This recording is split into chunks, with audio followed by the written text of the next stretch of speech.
Добра вечер, почитувани гледачи. Вие сте со програмата на КТВ. Во продолжение следува Дневникот. Кавадарци за кратко време ќе добие современ биопазар. Градежните активности влезени во финиш, увид извршија градоначалникот Митко Јанчев и председателот на Советот доктор Стојан Чорамов. Денеска на посета на изградбата на биопазарот, значи Кавадарци, како општина, како град, добива еден од најмодерниот биопазар, како што сами можете го забележите. Една добра архитектура, добар распоред со 20 објекти индивидуални, со инвестиција околу 500.000 евра, поддржана од владата, предводена од господинот Христијан Мицковски, грант за општина Кавадарци. Целата на овој биопазар е да се добие пазар токму каде што ќе може да се пазари за органски продукти, за органска храна и тука ќе бидете сигурни дека купувате органска храна со сертифицирани производители кои што ја произведуваат и ја продаваат. Општина Кавадарци е позната доста и по земјоделието. Општина Кавадарци е позната и по лозарството и очекувам да во тој правец се движиме и се развиваме и по воштарство, односно да можеме и нашите традиционални производи кои што до сега немаше можност индивидуални производители да ги пласираат пред комерцијални субјекти, како што е маџонот, рачели, производи од грозје, сокови, сируп, мигдали и се друго што може да се произведе на нашето поднебие, доста може, да тука по символични цени на закуп на индивидуален објект ќе имаат можност 20 производители да откупат, односно да закупат објект кој ќе биде дадено со одлука на Совет на собственост на јавното предпријатие Комуналец и нашите сограѓани да имаат едно место како биопазар кој што ќе биде прв во државата, како биопазар деклариран со собствен паркинг, со инфраструктура комплетно да може да си пазарат органски продукти. Ова е едно ниво на дигањето на свеста и за органска храна, меѓутоа и за можноста за пазарење и на луѓето од регионот и на пласирањето на нашите производи кои што се автентични и се произведуваат на територијата на општина Кавадарци. Очекувањето на пуштање во функција на овој пазар е најдоцна до 30 август, односно пред септември или пред Гроздоберот ќе биде официјално отворен, а во меѓувреме општина Кавадарци ќе пушти јавен повик за прибирање на интерес во делот на заинтересирани луѓе кои што произведуваат органска храна, за да можеме да после тоа направиме план и се дадат на аукција овие 20 објекти индивидуални со собствени тоалети, инфраструктура комплетно, под закуп во делот на функционирањето на потомачното работење на ЈЕП Комуналец. При разговор со градоначалникот во нашата општина има досега околу 40 регистрирани лица кои произведуваат органска храна. Органска храна е храна која е храна на модерното време, затоа што денеска сите жители прилично многу вложуваат во однос на исхраната и се внимава во однос на исхраната и така треба да биде пред се од лекарски аспект, затоа што тоа ми е професија. Затоа што органска храна значи храна која е без пестициди, органска храна е храна која е здрава храна. Во тој правец идејата со градоначалникот и Советот на општина Кавадарци беше да му направиме можност на нашите кавадарчани да произведуваат и да ја консумираат храната токму од нашите сограѓани кои произведуваат ваква органска храна и како што каже градоначалникот, ова визионерска идеја малте не мислам дека е прва во ваков биопазар во нашата држава.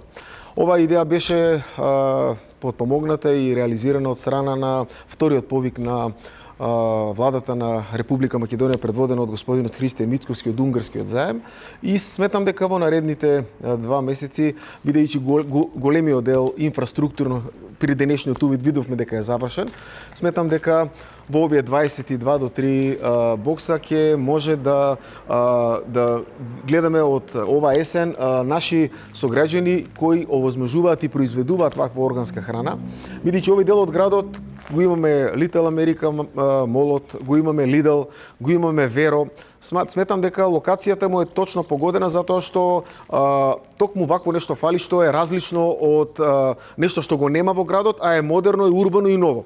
Токму во тој правец сметам дека инфраструктурно местото му е апсолутно право и ќе биде дадено на подвладение на јавното предпријатие Комуналец, кое ќе стопанисува со овој биопазар. Се надевам дека ова есен ќе бидеме сведоци на негово пуштање, еден апел до моите и нашите сограѓани кои се производители на органска храна да се вклучат пред се во јавниот повик на општина Кавадарци и да пројават интерес во било кое време да дојдат во секторот урбанизам, во јавното предпријатие Комуналец, може да се информираат за простори, за санитарни чворови, за големина на самите боксови, така да како општина, додека во наредните 2 до 3 месеци него завршиме тој пат на примопредај на крајниот продукт произведувач на органска храна, стоиме на располагање и искрено да бидам, се надевам на голем интерес од нашите произведувачи на органска храна. Би ги повикал да дојде да ги разгледаат во слободното време. Тоа што е куриозитет е дека пред овој биопазар има слободен паркинг простор кој ќе биде токму наменет токму за овој биопазар. Така да ова делува една нова урбена, модерна средина која ќе биде наша гордост за релативно краток период. Општина Кавадарци воведува дигитален асистент, информации достапни за граѓаните 24/7. Свесна за динамиката на современото време, општина Кавадарци продолжува со дигиталната трансформација на своите услуги. Од денес на официјалната веб страница на општината е достапен нов дигитален асистент базиран на вештачка интелигенција, создаден за да ја олесни комуникацијата меѓу општината и граѓаните. Овој сервис овозможува брз и едноставен пристап до информации поврзани со административни постапки, општински услуги, проекти и тековни активности, без чекање и без временски ограничувања. Со воведувањето на дигиталниот асистент, општина Кавадарци прави уште еден чекор кон помодерната, потранспарентна и поефикасна локална самоуправа, достапна за своите граѓани во секое време. Овој AI сервис е резултат на успешната соработка помеѓу IT оделението на општина Кавадарци и компанијата Tivius, со која е склучен донаторски договор за развој и имплементација на оваа современа алатка. Од општината изразуваат огромна благодарност до компанијата и талентираните млади сопственици за оваа донација. Продолжуваме да инвестираме во дигитални решенија што го подобруваат квалитетот на услугите и придонесуваат кон создавање модерна европска општина по мерка на сите граѓани, велат од локалната самоуправа. Дизелот од вечерва на полнок ќе биде поевтин за 7 денари за литар, а бензините за 3,5 до 4 денари за литар, одлучи денеска регулаторната комисија за енергетика. Поевтинува и екстра лесното масло за домакинство за 7 денари за литар, како и мазутот, чија цена се намалува за 3,9 денари за килограм.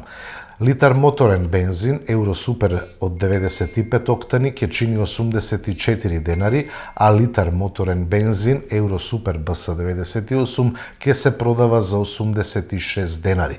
Дизел горивото после полнок ќе чини 80,5 денари за литар. Маслото за горење екстра лесно масло ќе чини 79,5 денари за литар, а мазутот 42,2 денари за килограм.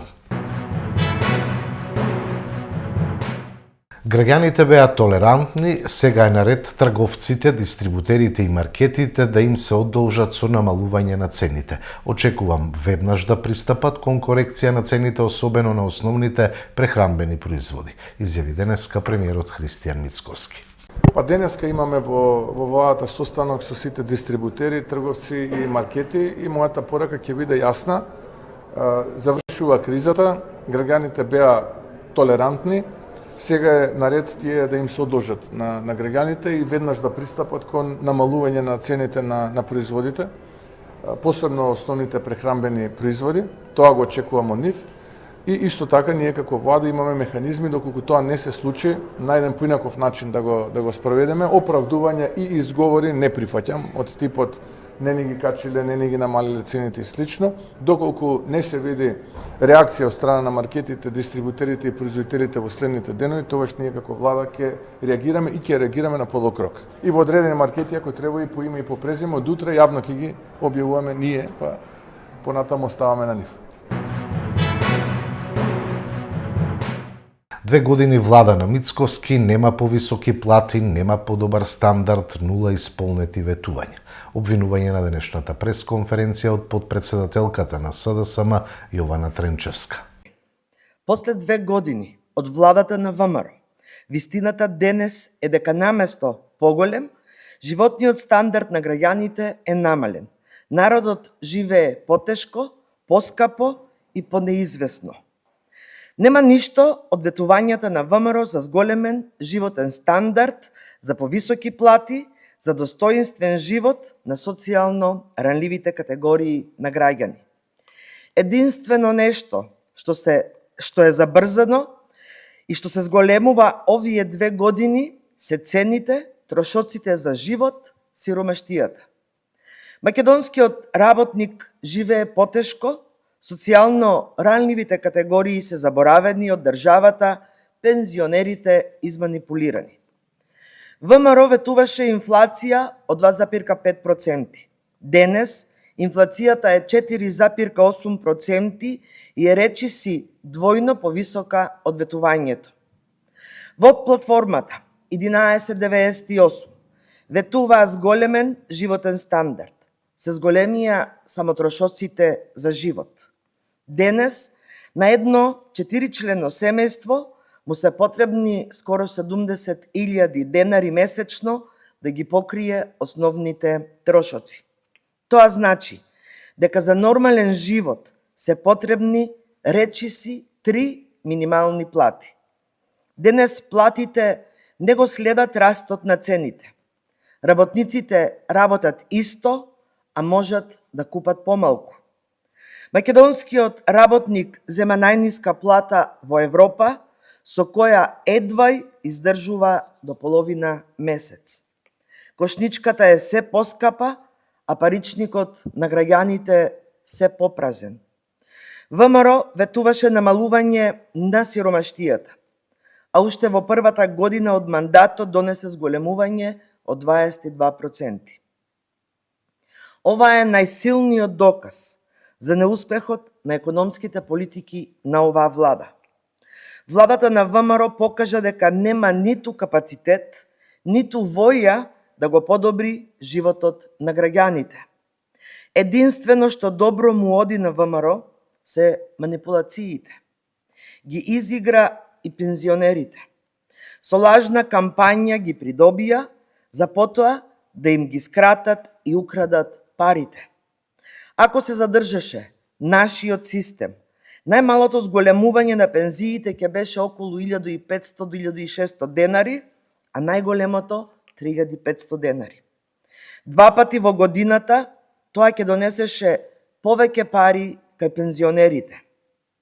Социјално ранливите категории на граѓани се заборавени од оваа влада. Во овие 2 години ВМРО не исполни речиси ништо од клучните ветувања за помош на најранливите категории на граѓани. Социјалната помош не се зголемува. Сиромаштијата се зголемува. Нема зголемување на гарантирана минимална помош за 10% на годишно ниво, како што беше ветено. Нема зголемување на посебниот додаток за 30%, ниту се зголемија надоместоците за родителите кои што се грижат за деца и лица со попреченост. Нема нови домови за стари лица, ниту нови дневни центри за згрижување и рехабилитација на деца и лица со попреченост. Нема поврат на персонален данок за вработени мајки по завршување на породилно отсуство. Всушност, од социоекономските ветувања за овие 2 години, ВМРО нема исполнето ништо. Резултатот на остварените ветувања на Мицковски е нула. Нула во подобрување на животниот стандард, нула во зголемување на платите, нула во напредокот на државата. Вистината е дека Мицковски и ВМРО на власт во Македонија единствено забрзува кон пропаст. Филипче не гледа закана за идентитетот, затоа што за него власта е поважна од националните интереси. Оцени на денешната пресконференција Бране Петрушевски од владеачката ВМРО ДПМН. Филипче отворено покажува дека е подготвен да оди и чекор подалеку од својот претходник Заев, кога станува збор за исполнување на бугарските барања. Додека Бугарија продолжува да го спорува македонскиот јазик, историја и идентитет, Филипче им објаснува на граѓаните дека нема причина за загриженост затоа што за него националното предавство не е никаков проблем. Наместо да ги осуди ваквите бугарски позиции, тој ги релативизира и остава простор за нивно прифаќање. За Филипче нема црвени линии, нема национални позиции и нема државни интереси кои не би ги ставил на маса доколку процени дека така полесно ќе дојде на власт. Истата матрица ја гледавме кај Заев, а денес Филипче ја нуди во уште порадикална форма. Очигледно е дека Филипче не ја бара довербата од македонскиот народ, туку од оние кои со години вршат притисоци врз Македонија. Затоа е најгласен кога треба да се оправдаат бугарските услови, а најтивок кога треба да се бранат македонските позиции. Граѓаните веќе еднаш ја платија цената на политиките на СДС и Заев.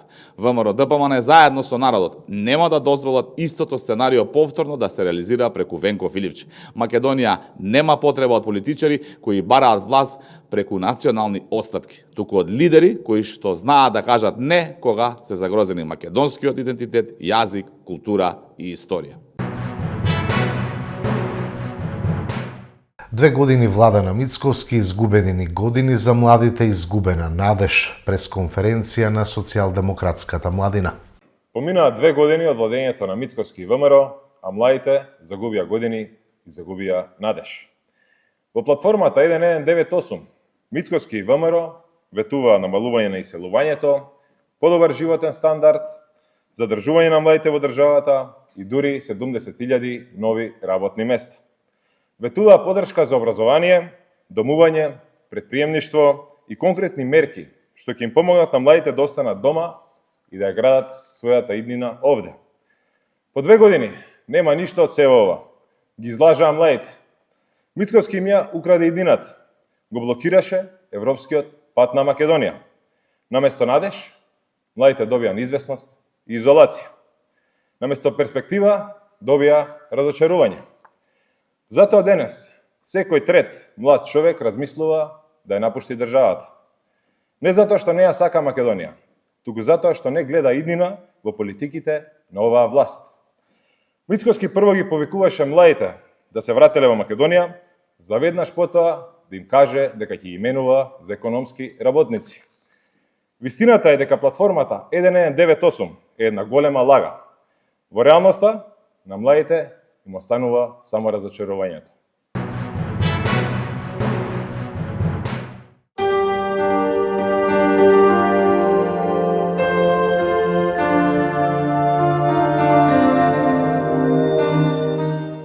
Под влијание на циклонска активност утре ќе има развојна нестабилна облачност проследена со дожд, грмежи и засилен ветер. Локално процесите ќе бидат поинтензивни со пообилен пороен дожд, силен ветер и појава на град. Температурата до 33 степен. Во четврток ќе има изолирана појава на нестабилност со пороен дожд и грмежи, а од петок следува период на претежно сончево и потопло време, кога дневните температури на секаде ќе бидат над 30 степени. Тоа беа содржините во дневникот. Благодарам што бевте со нас, имајте убава вечер.